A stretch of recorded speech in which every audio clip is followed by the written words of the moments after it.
menggambarkan tentang bagaimana kehidupan penyihir di masa lalu. Pada umumnya, masyarakat modern menganggap jika keberadaan penyihir hanyalah sebuah mitos yang sengaja dihadirkan dalam cerita anak-anak saja. Namun siapa sangka jika di masa lalu, keberadaan penyihir benar-benar dapat mempengaruhi kehidupan sosial di masyarakat. Pada saat itu, banyak masyarakat yakin jika di antara mereka ada beberapa orang yang mampu melakukan sihir. Lalu siapa sajakah mereka yang dikenal memiliki sihir dalam pengetahuan modern? Berikut 7 penyihir di dunia nyata versi on the spot.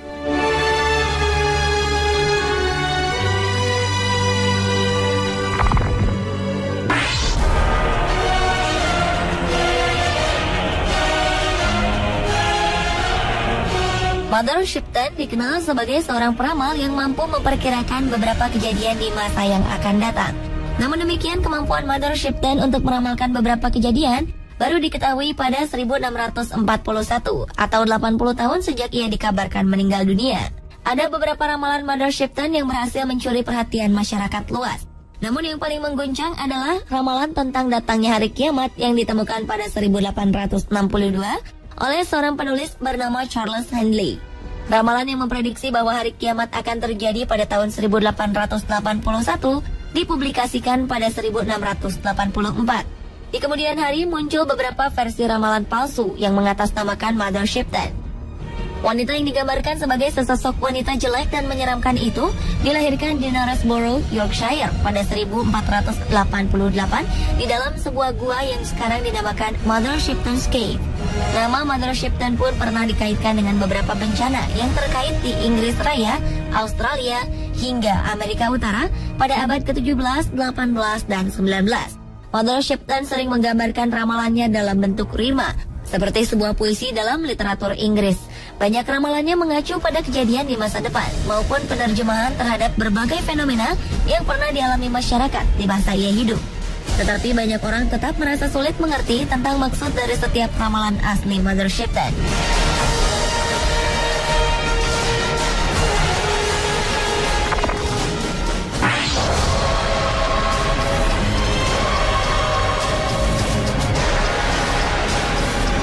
Jika Anda pernah mendengar istilah voodoo, yaitu sebuah tradisi ilmu hitam dari Afrika Barat, maka Marie Laveau lah sosok wanita yang paling dikenal sebagai ahlinya.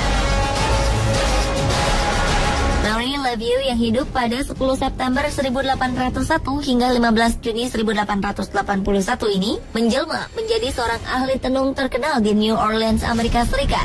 Walau dikenal sebagai seorang ahli tenung, namun tak ada yang aneh dengan perilaku sosialnya saat itu. Pada masa epidemi demam kuning pada 1853, ia bekerja tanpa lelah sebagai seorang perawat. Banyak orang mengagumi dan menghormatinya. Bahkan dalam berbagai obituari, ia banyak digambarkan sebagai orang suci.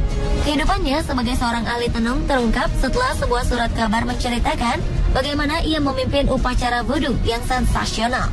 Ia pun dianggap sebagai penyihir. Tapi akhirnya Marie Laveau memutuskan untuk berhenti melakukan praktek voodoo dan kembali mengabdikan dirinya secara eksklusif kepada gereja Katolik. Hingga kini masih banyak orang berdatangan ke makamnya di St. Louis Cemetery dengan berbagai tujuan, mulai dari ziarah sebagai penghormatan hingga berusaha memanggil kekuatan spiritual dari Marie Laveau.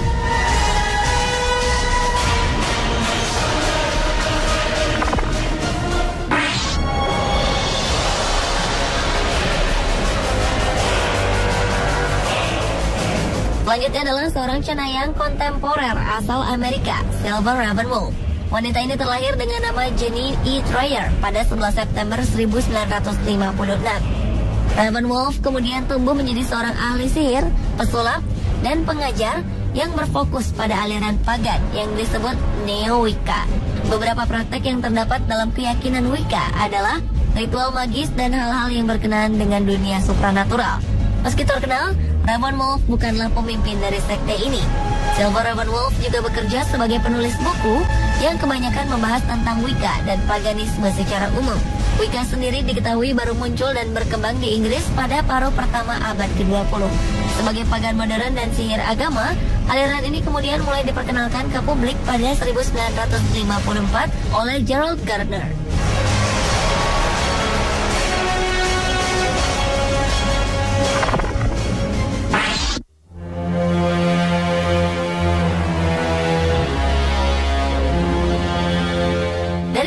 banyak penyihir yang ada di dunia, mungkin sosok Maggie Wall lah yang paling misterius. Ia merupakan salah satu dari sekitar 4.000 perempuan yang dituduh sebagai penyihir di Skotlandia. Karena tuduhan inilah ia kemudian dieksekusi mati di depan publik pada 1657. Meski demikian, masyarakat tetap mengenangnya dengan membuatkan sebuah monumen berupa tulisan namanya, serta sebuah catatan peringatan tentang seorang penyihir bernama Maggie Wall yang dibakar pada 1657. Karena sedikit sekali informasi yang menyebutkan tentang identitas Maggie Wall, maka banyak orang kemudian bertanya-tanya tentang sosoknya yang misterius, baik tentang siapa sebenarnya Maggie Wall, alasan mengapa ia dibakar hidup-hidup, serta alasan mengapa sebuah monumen khusus untuk dirinya kemudian dibangun. Banyak spekulasi pun kemudian berkembang. Di antaranya adalah perkiraan bahwa Maggie Wall dulunya merupakan seorang penyihir yang pernah membunuh beberapa orang di Dunning, sebuah kota kecil di Skotlandia. Dengan sosoknya yang misterius, kini banyak orang dengan berbagai profesinya berusaha mengungkapkan jati diri siapa sebenarnya Maggie Wall.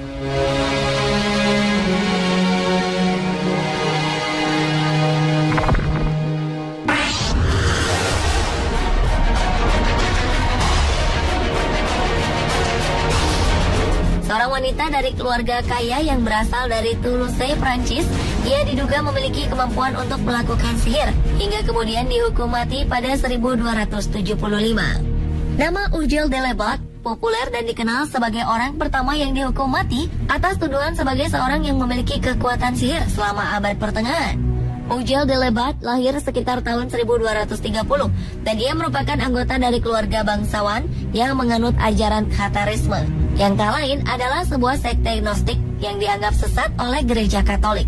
Ia pun pernah dituduh sebagai orang sesat yang memiliki hubungan terlarang bersama iblis, hingga melahirkan seorang raksasa pemakan daging yang memiliki kepala serigala dan ekor ular. Dari raksasa inilah masyarakat kemudian mengaitkannya dengan kehilangan bayi-bayi mereka yang diduga telah dimakan raksasa itu. Delebat pun dituduh sering menculik anak-anak dan bayi sebagai makanan anak raksasanya. Selain itu, ia juga kerap menggali kuburan untuk mengambil jenazah anak kecil yang baru dimakamkan selama kurun waktu 2 tahun. Di bawah penyiksaan, ia kemudian mengaku hubungan terlarangnya dengan iblis.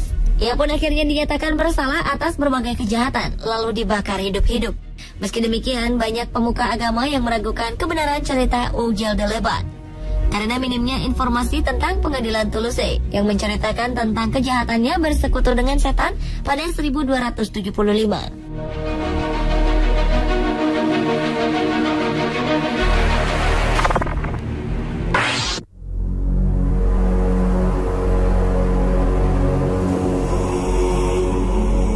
Nama Morgan Le Fay dikenal sebagai seorang penyihir hebat di dunia.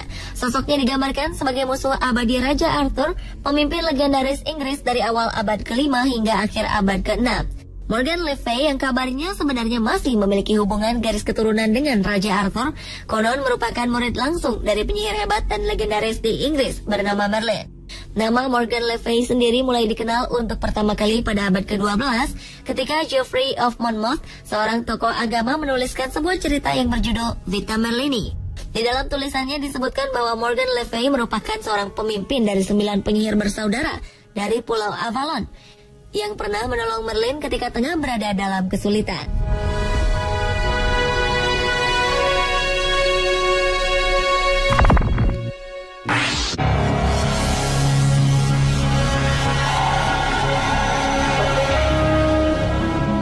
Pada abad ke-17 di wilayah kota Leonardtown, Maryland, seorang legendaris abad ke-17, Moldair, dituduh memiliki kemampuan sihir yang jahat.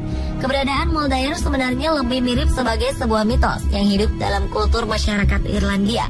Ia digambarkan sebagai perempuan terhormat yang tinggal di Maryland untuk melarikan diri dari kehidupannya yang gelap di masa lalu. Namun sayang, kehidupan dan sikapnya yang misterius membuat penduduk Maryland merasa curiga. Moldair dianggap mengetahui berbagai rahasia kegunaan dari berbagai tumbuhan yang sebelumnya tidak diketahui oleh masyarakat di tempat itu. Atas berbagai hasutan, penduduk pun yakin jika Moldair adalah seorang penyihir jahat yang akan membawa pengaruh buruk bagi desanya. Mengetahui kecurigaan ditujukan padanya, Moldair pun pergi dari desa untuk melarikan diri. Penduduk pun lalu mengejarnya tanpa ampun. Dalam peristiwa yang terjadi pada malam hari di musim dingin ini, Moldair pun akhirnya tewas membeku akibat kedinginan.